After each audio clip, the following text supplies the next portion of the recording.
What's going on, guys? Welcome back to another episode of FightCast. I'll be your host, Darion Terry, and I want to talk about the dilemma that's going on as of right now at 155 pounds in the UFC. It is a dilemma. We have the most paid entertainer sitting out there. Yes, folks. Conor McGregor hasn't fought since October of 2018. Yes, it is October of 2019, and we don't know what he is. I think that he should keep on going this way. And here's the reason why. If he sits out long enough, then he'll come in at just the right time. That's the best way to look at it, because he's sat out so long that everything just moved along without him. Everything just moved along without him. But the thing is, though, he's so powerful that he can jump right back in. He could jump right back into the mix. He could just go ahead and fight Tony Ferguson. He could fight Khabib again. Who knows? He could fight Dustin Poirier, the guy that just fought Khabib. He could jump right back in the mix. And that's the great thing. You know, saying that's what happens when you're so damn successful at what you do. They just want to see you again. And, you know, and that's the thing. The crazy thing about it is that Dana is just like, he doesn't do tune-up fights, you know, especially for stars. And so we're walking right back into the Roman Coliseum, you know. Like, I mean, that's just how it's going down when you're in the UFC. So the thing is, that's what Conor likes. He's talking about, yeah, you know, book my rematch in Moscow. Like, okay, if it's, dude, really, you know, it's like that. Book my rematch in Moscow, bro. I don't know if you want that. Khabib just did Dustin dirty in Abu Dhabi. Dirty. Ooh, child, things are gonna get easier. Yes, it was like that. I was looking at that. It just didn't look right. You know, like the way that all went down. And I just mean the total destruction. Like when it comes to ground game, when it comes to go ahead, when Khabib grabs you. Total destruction. Like there's no one safe. if this dude grabs you, there's no one safe unless you're Alaquina. Yeah, Alaquina somehow survived this onslaught. So who knows? I just think it's like kind of silly. So this dude is so untouchable. Like if he gets you, if he grabs you, if he touches you, you're done. Like, so can Tony be the guy? I don't know if he could be the guy. I don't know if he could. The reason why I don't know if he could be the guy. Oh gosh. Tony gets taken down? That's the biggest thing. He gets taken down. And if Tony gets taken down, I know he was going to rely on his jiu-jitsu and everything like that. But bro, Khabib's past all that. He's past all that. That's what I'm scared. He's got a Tony. I don't want him trying to fight Khabib off his back. That doesn't. I'm telling you. Khabib is going to smash him. Smash. Everyone that's rode with that guy has always said he felt like the heaviest dude. Like he felt like he weighed like 300 pounds or something like that on top of me. It was so weird. He had so much pressure. Like dude, and he's smashing you, and you're over here trying to get arm bars on this dude, bro. If your shit isn't secure, you like literally, you're just gonna get. And it's so hard to hit all that shit when you're getting smashed. And Khabib wraps up your legs and on your arms. He has all those weird ground and pound moves where he literally just takes an arm away. He takes a leg away. Boom. All of a sudden he takes your arm away, puts it behind your back or some shit. Dude, it's gonna be hard to fucking do arm bars when your fucking arms are getting placed behind your fucking back and under you and stuff, and they're just getting handcuffed. I feel like you're getting handcuffed, and all of a sudden, boom, you know, like, so I don't want to see Tony Ferguson doing that for 25 minutes. It just would be ridiculous. Speaking of Tony Ferguson, Kevin Lee just accepted a fight at 155 pounds. That's coming to you. He's actually going to be going against Gregor Gillespie. Gregor Gillespie is a fucking man in wrestling. This dude, Gregor Gillespie, is a 4-time Division I All-American. He won nationals. He won NCAA nationals his freshman year. Gregor Gillespie as a freshman. Gregor Gillespie is a monster. All right. I think the lowest he's taken is like fifth or something like that in NCAA's. So, but literally won it as a true freshman. I think he took second or third in sophomore year, and he fifth his junior year. Man, he had everybody in his bracket. His junior and senior year, he had oh gosh, he had Jordan Burroughs in his bracket. Yeah. So he wasn't winning that. He had Jordan Burroughs, he had Jordan Lean, a couple different people that were just not happening on that.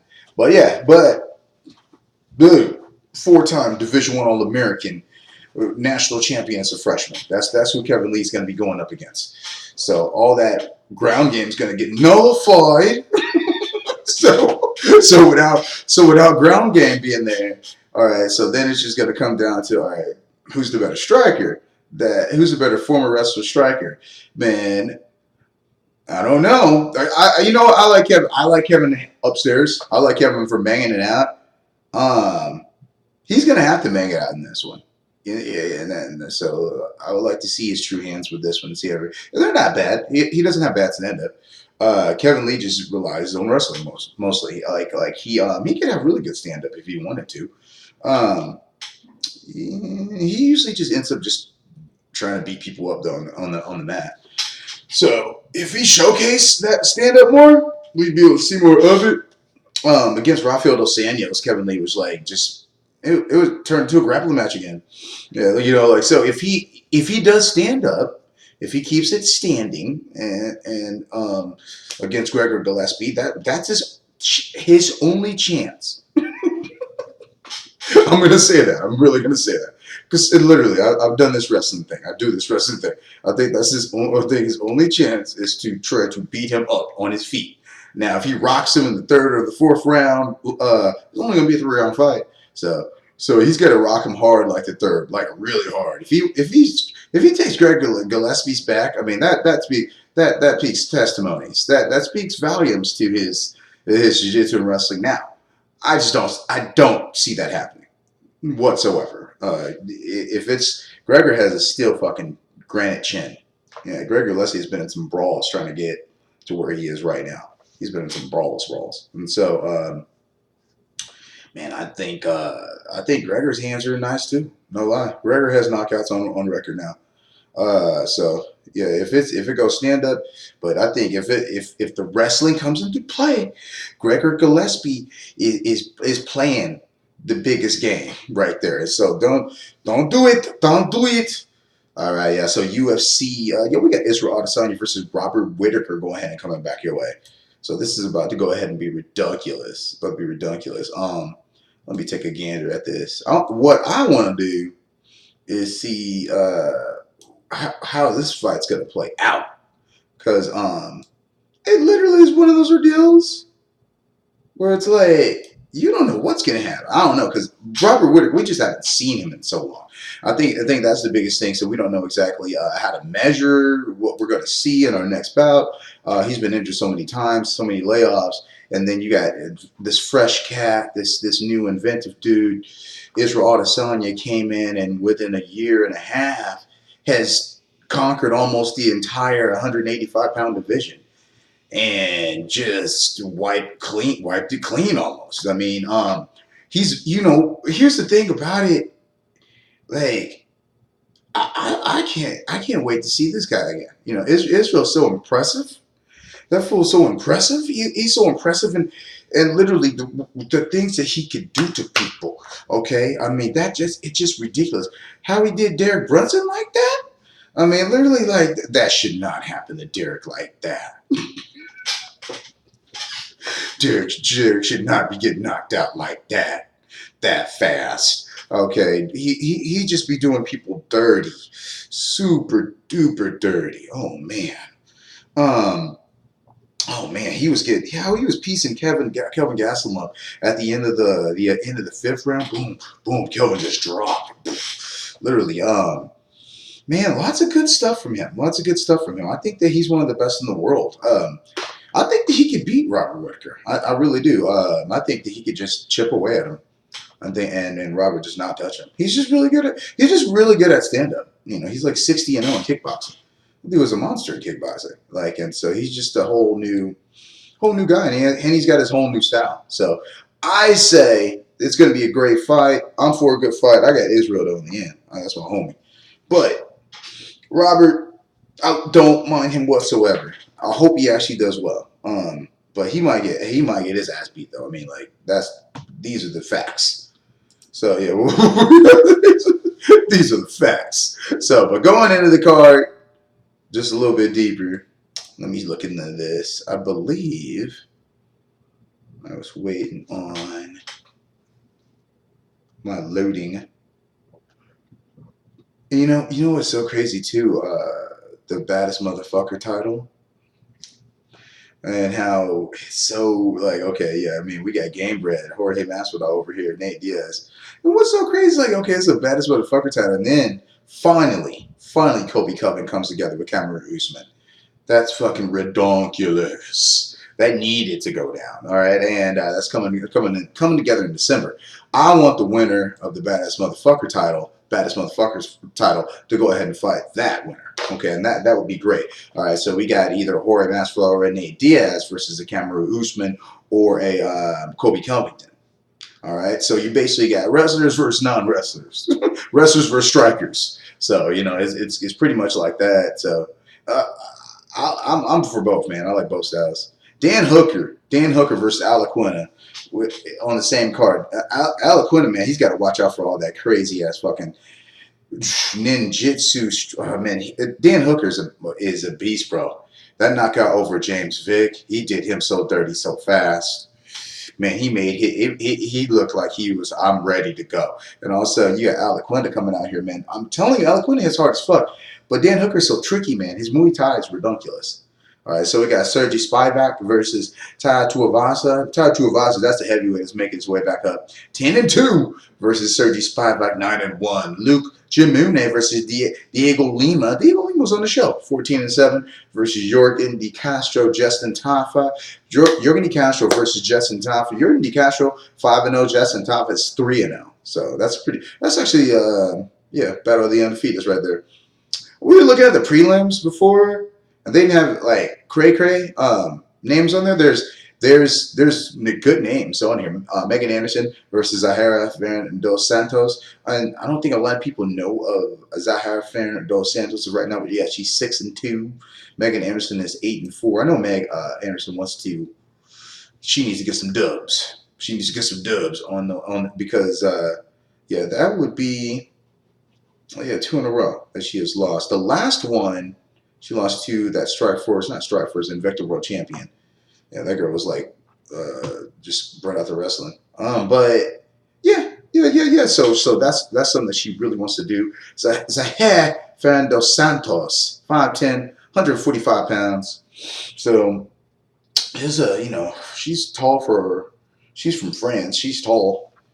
Meg Anderson's tall too. I think she's like almost 6 feet or something. Like she's 5'10", 5'11". So you got both these people. I mean, actually, both contenders want to have wins early on here on this card. The thing is about it is, Meg needs it the most at this point. Yeah, she needs to go ahead and crack open that win column in the UFC and just be racking on because the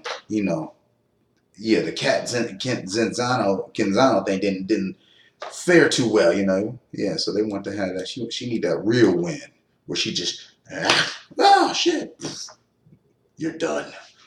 Coming back in, so good. I'm looking at the card. And it's like one of those things. I believe that when you go over to the different countries, they put different people from their countries on the card, and so I think that's why it's not like all like decadent out with all these crazy ass names that we know. But it's not a big deal because the main event and the co-main event are ridiculous. Okay. Also in the preliminary card, it's gonna be Rostam Akman, 6-1 versus Jake Matthews, who's 14-4. So that should be a good one right there. Really good stuff, man, all around. This card is going to be ridiculous. And I'm going to see exactly what happens, after this. Because winner should get Paulo. Paulo should get winner. Paulo Costa. So I'm hoping Paulo gets the winner of this. If he doesn't get It's got to be who's that one other dude, that middleweight that's been fucking tearing people apart? I can't think of anybody like cray right now. Um, Jared Cannonier. Jenny Cannonier just came off that win over Hermanson. Yeah, Jenny Cannonier. Yeah, Jack Hermanson, and Jack Hermanson's the monster, man, and he was able to go and put him away. So Cannonier, man, hits like a truck, built like a truck. He's going to be up there too. I would like to see a Jared Cannonier Paulo Costa fight.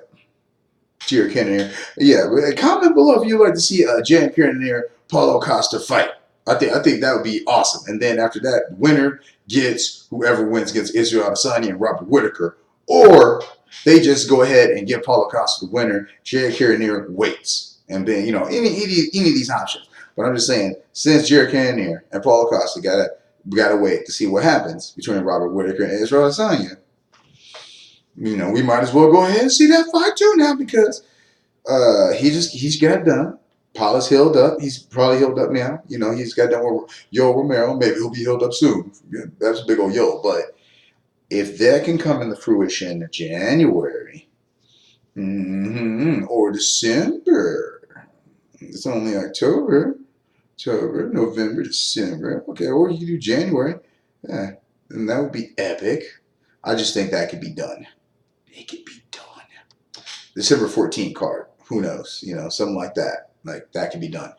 So, going into more later on another episode of FightCast here, just getting more done on this whole Robert Whittaker, Israel Adesanya card. All right, up there in Marvel Stadium in Melbourne, Australia. UFC 243, Whittaker versus Adesanya. We'll have more, so tune in for more. Remember to like and subscribe, and we'll see you later here on FightCast. Goodbye. Goodbye.